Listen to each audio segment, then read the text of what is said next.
इधर जब आई ठाकुर जी तो मैया देवकी बोली मेरो लाला, मैंने कहा वो लाड ना लगायो, आज बड़ा सुंदर भोजन का थाल सजा करके लेके जा रही है। कन्हैया की तरफ जैसे ही खाने का थाल लेकर के गई है तो कन्हैया ने खाने का थाल देखा और उस थाल में रखा जैसे ही माखन और मिश्री देखा, कन्हैया हिलकियों से रोने लगे। मैया यशोदा की याद आई, अब तो रोवे ही रोवे। मैया देवकी घबरा गई, लाला काई को रोवे।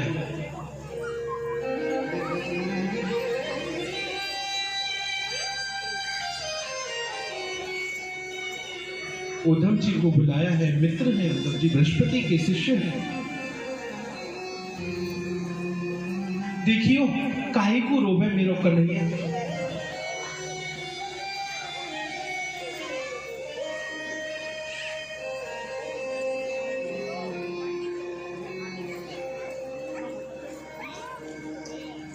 उद्धव ने पूछा, कृष्ण आज देवकी मैया ऐसे ऐसे कह रही थी, आप क्यों रोते हो? कृष्ण गले लग के उद्धव के रोने लगे, उद्धव मोहे ब्रज विसरत राधे, हंस सुताको सुंदर कलरव और वृक्षण कीजिए। अरे उद्धव मैं तो कहा बताऊं, मेरे को गोपिया इतनो प्रेम करे ही, मोको देखवे के काजे नितनयो उल्हानो लेके आवेगी यशोदा के पास। मैं जादिन अगर एक छटाक भी दूध कम पियो करो तो मैया यशोदा हजारों ज्योतिषिन ने बुला लेती। अरे महाराज जी पत्रा देख कर के बताओ, आज मेरे लाला ने दूध कम क्यों पिया? मेरे लाला ने मुझको तनिक सी श्रम है, जाओ थोड़ा सा मैं थक भी जाऊं तो मैया यशोदा बैदन की लाइन लगा देती। मुँह पे ब्रज विशरत नाही उद्धव, मोही ब्रज विशरत नाही।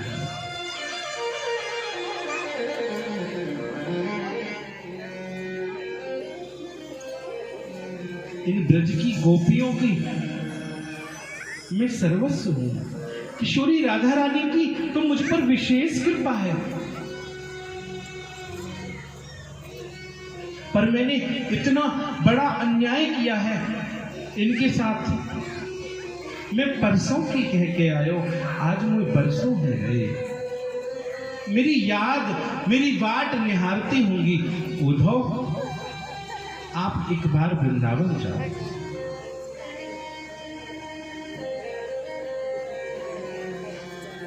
उन गोपियन को उन सखियन को मेरा समाचार दिया। उद्धव ने टेढ़ी नजर से कन्हैया को देखा, याद आपको आती है पर जाएं हम, क्योंकि कन्हैया जानते हैं अगर एक बार कदाचित मैं चला गया तो गोपियां मुझे आने नहीं देती। मैया यशोदा का प्यार मुझे आने ही नहीं देगा।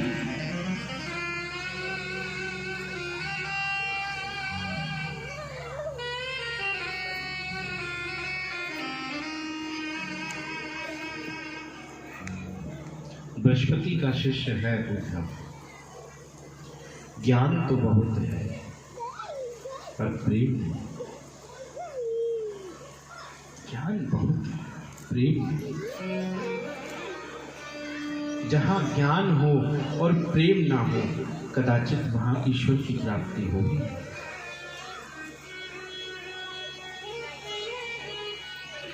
कहा ठीक है कृष्ण, मैं जाता हूं, वेदांत की भाषा में निरूपण करूंगा, समझाऊंगा, समझ जाएंगे बेचारे गवारिया। कृष्ण बोलते अपने मन में सोचा, ओहो इतना अभिमान, जाओ तो सही। लो ये मेरी कारी कमरिया लेकर के जाओ, पीला पीतांबर लेकर के जाओ, मेरा मोर मुकुट धारण करके जाओ।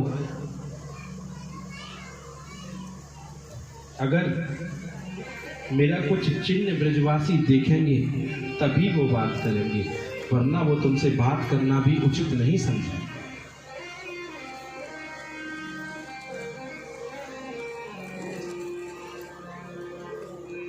चल दिए हैं उद्धव जी। ब्रजवासियों का बड़ा अनुपम प्यार है। जिस दिन से कन्हैया गए हैं परसों की राह तकने के लिए, वो नन्हे मुन्ने ग्वाल बाल कन्हैया के जो बड़े हो गए हैं, प्रतिदिन मार्ग में जाके बैठ जाते, आज तो कन्हैया आए रहे हो, आज तो कन्हैया आए रहे हो। जब सुबह से शाम है जाती तो मैया के दरवाजे पे जाके कहते, मैया तेरो लाला तो इतना निर्मोही है, वो आज हूं लाया।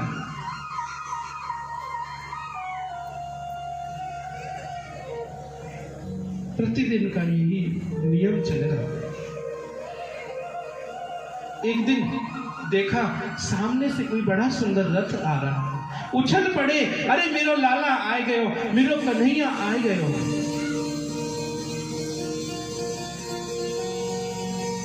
उन सखाओं में एक सखा भी है, मधुमक्खी, झाड़ियों में चुप करके बैठ गया। वो कह रहा, दूसरा सखा कहता, चोरे तो को लाला से ना मिलो। कहता, मैं लाला से नाराज हूं, परसों की कह के गए, बरसों लगा दिए, मुझसे नाक रगड़ के माफी मांगेगो तब ही मानूंगो, नहीं मैं वहां से नाराज हूं। जैसे जैसे रथ आगे आ रहा है, आगे आ रहा है, ब्रजवासी उछल पड़े, कन्हैया आ रहे हो है। जैसे ही रथ आगे देखो तो कछु चेहरा फीको सो पड़ गया। बोले, लाला जब रथ में हमारो कन्हैया ना हो सके, यदि हमारो कन्हैया हो तो ना तो अब तक रथ से कूद पड़ते। इतने में जो मधुमंगल जो सखा छिपा था वो झाड़ी से निकल कर के आया है कि गुस्सा अपने कन्हैया से मैं बाद में हो लूंगा, बरसों बाद आ रहा है, एक बार देख तो लूं मेरा कन्हैया ठीक तो है।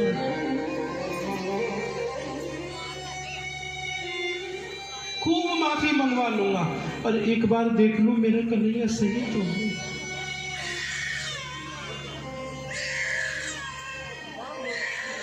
उद्धव जी ने आगे रथ रोका है, कहा, मैं कृष्ण मित्र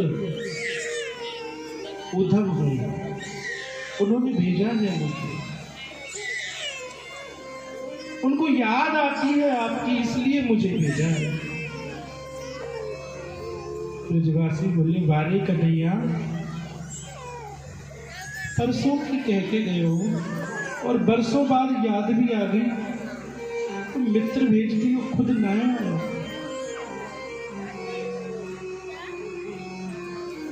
मैं चाहता हूं यशोदा महारानी के महल का रास्ता क्या।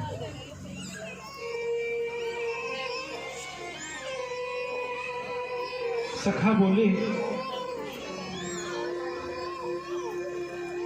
जादन से कृष्ण गए हैं, वादन से यशोदा के महल को काउने रास्ता ना पूछ।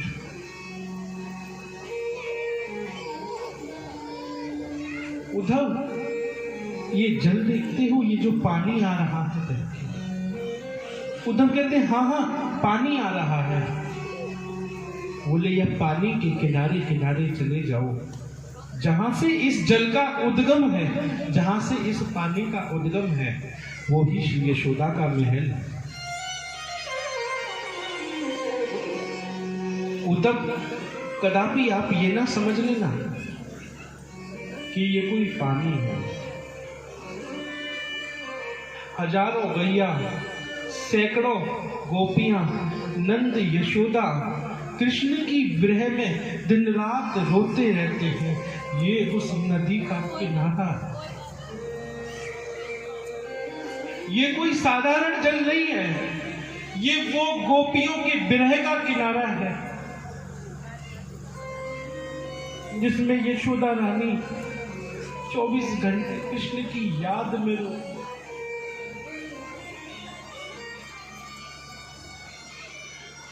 बड़ी विचित्र दशा है यशोदा की। उद्धव ने जैसे ही जमीन पर पैर रखा तो एक करंट है ब्रज की रज में पहुंचे हैं। मैया यशोदा को प्रणाम किया है।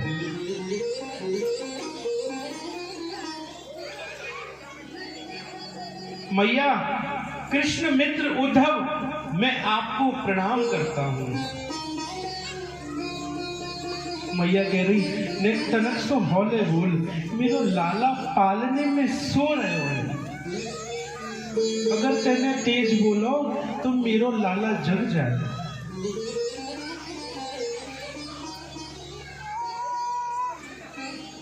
मेरो कन्हैया जग जाए।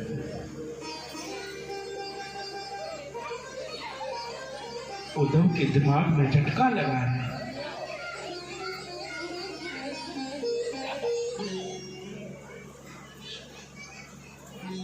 मैया को तो भान ही नहीं है कि घर में कोई आया नहीं।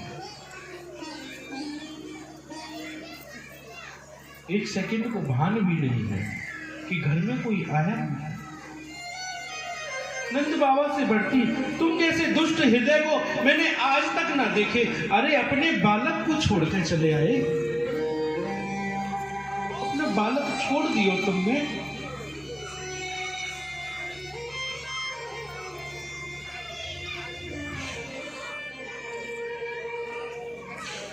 नंद बाबा ने देखा उद्धव आए हैं, बुलाया है, बिठाया है।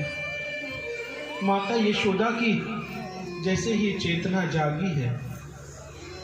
उद्धव ने कहा, मां, मैं कृष्ण मित्र प्रणाम करता हूं। कन्हैया ने भेजा।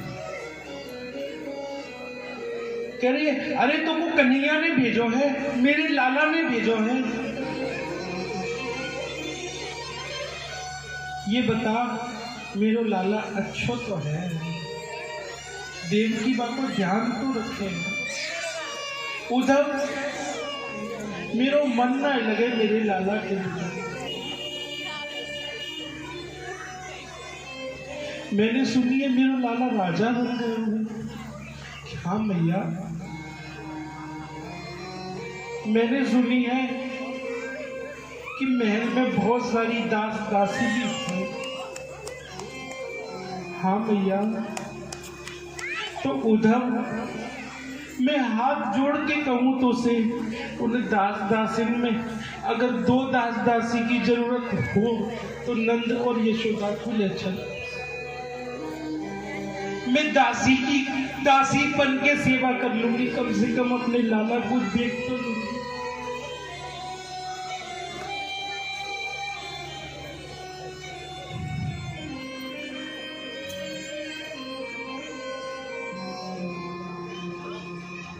स्थिति कहते में नहीं आती है। माता यशोदा कह रही है, उद्धव, मेरे घर को तो अंधेरों ही ना जाए, मेरे कुलदीप पर चलो गया, अंधेरों कैसे जाएगा?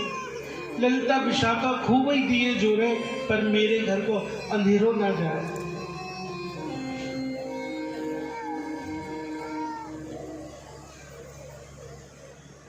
कहा, मां, श्री राधा रानी के दर्शन करना चाहता हूं। जब कृष्ण आए थे तो कह रहे मैं आधा घंटे में आता हूं, पर मैया के पास ही कृष्ण को कम से कम 2-2.5 महीने हो।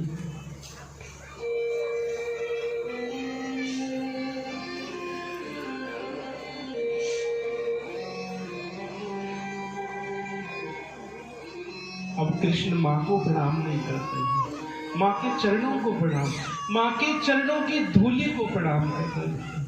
यशोदा, आप जैसा भाव काउ को नहीं।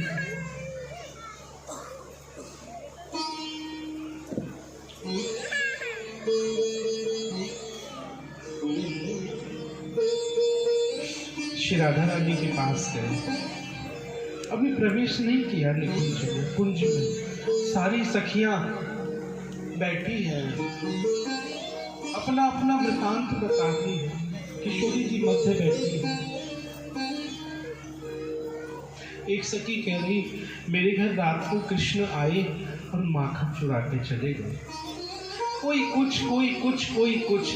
किशोरी जी का शरीर तो सूख सूख के कृष्ण की विरह में लकड़ी के समान हो गया। इतनी कृष्ण की विरह सताती, लकड़ी के समान हो गए।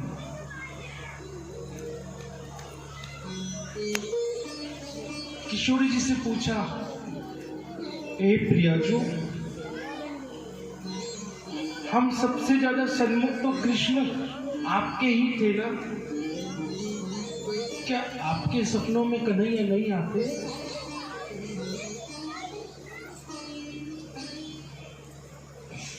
किशोरी जी रोते हुए कहती हैं,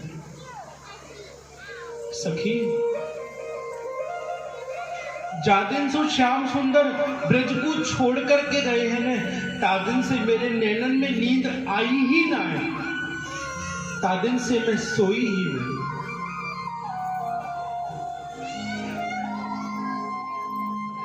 उद्धव जी पहुंच गए, वार्ता ही चल रही थी। कहा, जिसके लिए आप रोती हो वो पूर्ण ब्रह्म है, पर ब्रह्म है, उसकी तुलना कोई नहीं कर सकता। अजन्मा है, अनामी है, जिसकी आप बात करती हो। कहा, उद्धव जी से गोपियां कह रही हैं, अगर आप कहते हो वो अजन्मा है तो ये बताओ उसने यशोदा के घर जन्म कैसे लिया? अगर उसका जन्म ही नहीं हुआ तो हमारे चीर कैसे चुराए, हमारे वस्त्र कैसे चुराए, कैसे कालिया नाग पर नाचे, कैसे महाराज किया, हमारे घर से मक्खन चुरायो कैसे? अगर वो अजन्मा ही है, आप कहते हैं उसका नाम नहीं है, तो ब्रज में कितने सारे नाम हैं उनके।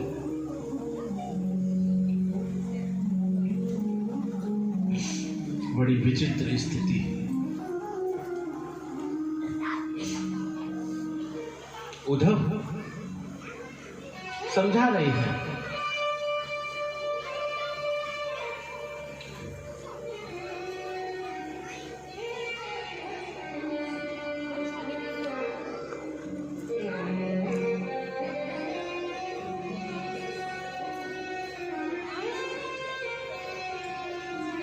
ब्रह्म का कोई हाथ नहीं होता, ब्रह्म का कोई पैर नहीं होता, निर्गुण है। जीव का मन निर्गुण ब्रह्म में लगना चाहिए, लगाने से भटकाव खत्म हो जाता है जीवन का।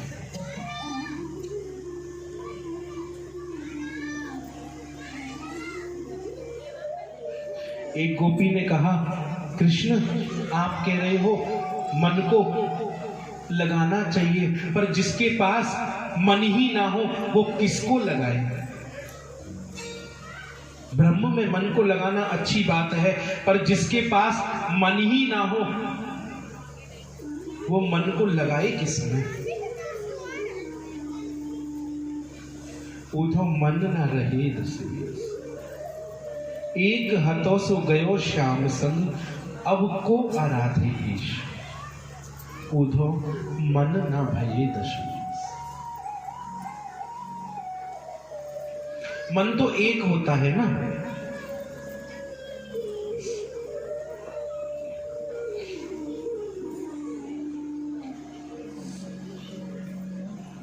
तुम तो सखा श्याम सुंदर के सकल योग के ईश। आप श्याम सुंदर के सखा हो ना, तो बात सुन लो, हम किसी ब्रह्म को नहीं जानते हैं, साफ मना कर दिया वो। हम किसी ब्रह्म को नहीं जानती हैं। कृष्ण तन कृष्ण मन कृष्ण ही हमारो धन, आठों याम ओधो हमें श्याम ही सो काम है। सिवाय कृष्ण के हम किसी को नहीं जानते।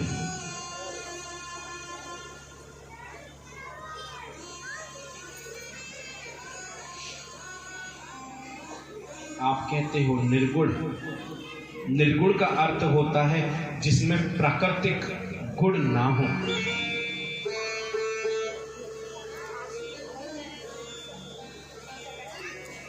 मेरे कृष्ण को निर्गुण इसलिए कहते हो कि उसमें संसार के गुण नहीं है, सगुण है,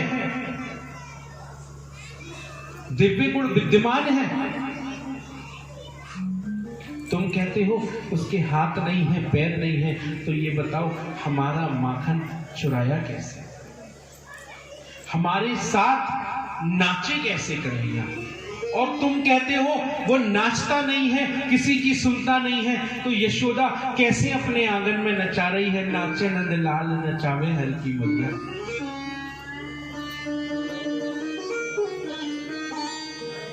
आप क्या समझते हो हम कृष्ण से मिलने नहीं जा सकते?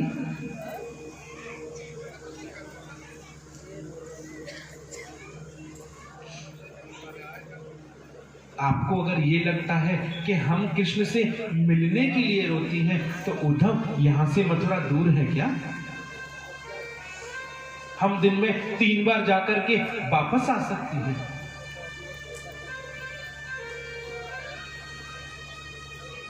सवेरे जाती, दोपहर को जाती और शाम को जाती।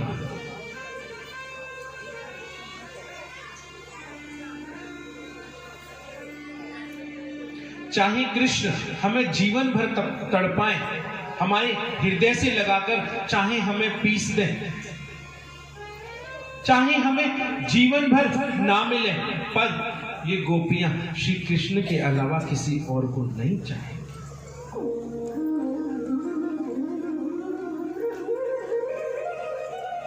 नेत्रों से आंसू बह रही है गोपियों के। प्रेम की नदी एक सरोवर के रूप में परिणित हो गया, महाशोक सरोवर बन गया, एक अथाह भाव समुद्र बन गया।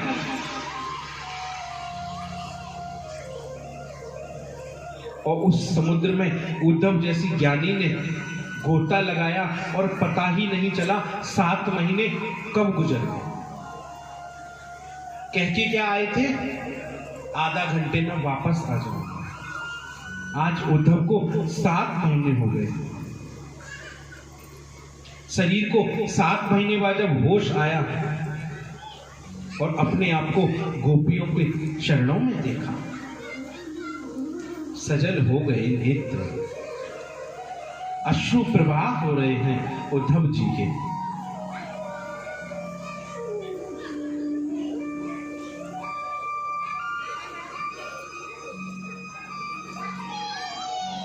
जो ज्ञान की गुदड़ी थी उद्धव की, अब उसमें प्रेम रूपी बीज भी आ गया है। सुखदेव जी कहते हैं, राजन, परिस्थिति बदल गई उद्धव की, मन की स्थिति, विचार में परिवर्तन आ गया। उद्धव जब जाने लगे ना, तो उन्होंने प्रणाम गोपियों की और राधा रानी के चरणों को भी नहीं किया, चरणों की धूल के कण को प्रणाम किया।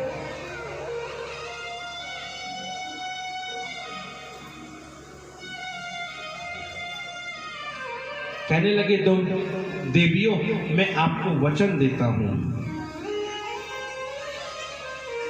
सायंकाल का सूर्य अस्त बाद में होगा, पर आपके कृष्ण आपके पास पहले आ जाए।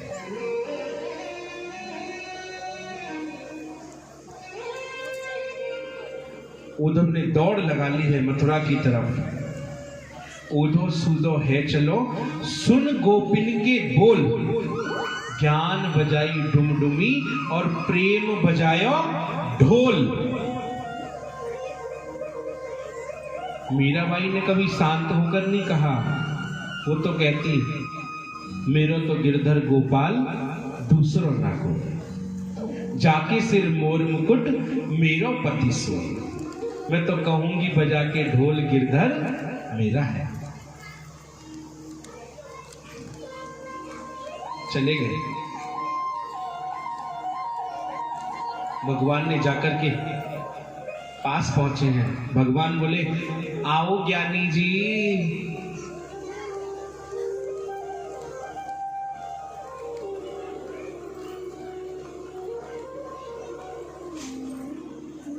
कृष्ण कहते हैं, जले पे नमक मत छिड़को, मत छिड़को नमक जले पर। आप जैसा व्यक्ति मैंने अपने जीवन में नहीं देखा।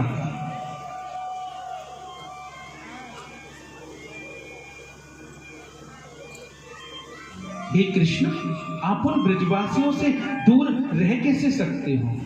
आपको पता भी है, श्री राधा रानी का शरीर सूख सूख के लकड़ी हो गया।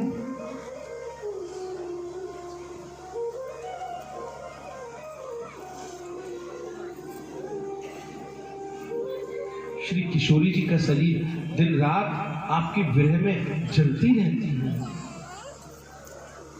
सारी गोपियां उद्धव आपको कितना प्रेम करती हैं। मैया यशोदा के नेत्रों की ज्योति तो मानो छिन ही गई है।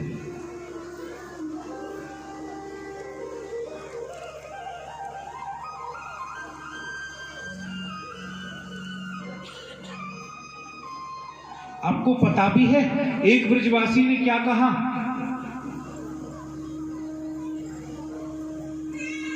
उद्धव जा दिन से हमारो कन्हैया हमें छोड़ के गए हो है ना, हम पे तो ताई दिन से गरीबी आ गई है।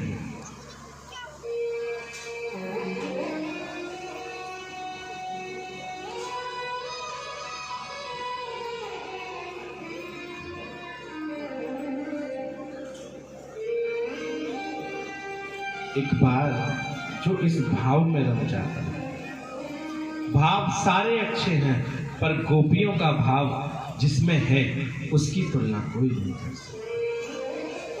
ठाकुर जी ने जैसी सुना किशोरी जी का शरीर सूख सूख करके लकड़ी हो गया है, ठाकुर जी बड़े चिंतित हैं, रो पड़े हैं, नेत्र सजल हो गए।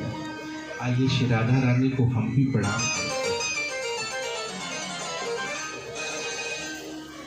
सरस किशोरी वयस की थोरी रति रस भो